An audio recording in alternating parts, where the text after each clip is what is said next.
আসসালামু আলাইকুম। আজকে আমি আলু ময়দা দিয়ে বিকেলের নাস্তা করে দেখাবো। প্রথমে আলুগুলোকে গ্রেটারের সাহায্যে গ্রেট করে নিয়েছি।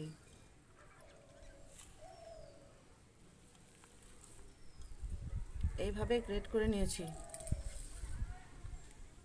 তারপর আমি এক বাটি ময়দা দিয়ে দিচ্ছি।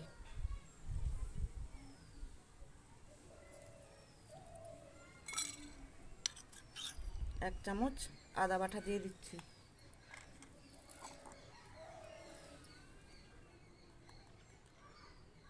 হাফ চামচ হলুদ গুঁড়ো দিয়ে দিচ্ছি। এক চামচ লাল লঙ্কার গুঁড়ো দিয়ে দিচ্ছি। জিরে গুঁড়ো দিয়ে দিচ্ছি এক চামচ। ধনে গুঁড়ো দিয়ে দিচ্ছি এক চামচ। এটা আমি ভাজা মশলা করেছি। জিরে, ধনে আর লঙ্কা দিয়ে ভেজে গুঁড়িয়ে নিয়েছি। এটা আমি সবটাই দিয়ে দিচ্ছি। ধনে পাতা কুচি দিয়ে দিচ্ছি। স্বাদ মতো লবণ দিয়ে দিচ্ছি। এগুলো আমি সব একসঙ্গে মেখে নেব।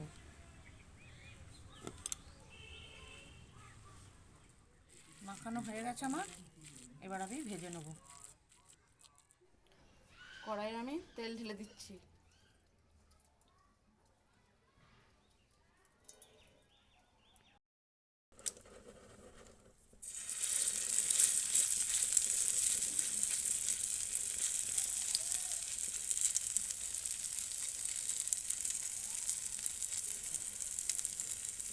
এইরকমভাবে আমি সবগুলোকে দেব।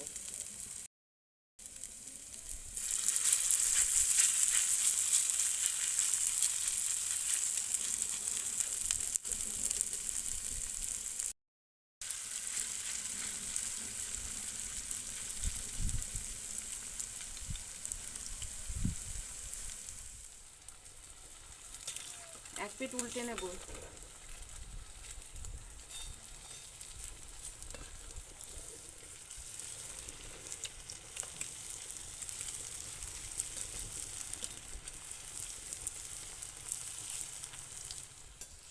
লাল করে ভাজা হয়ে গেছে আমার, এবার আমি এগুলোকে সব উঠিয়ে নেব।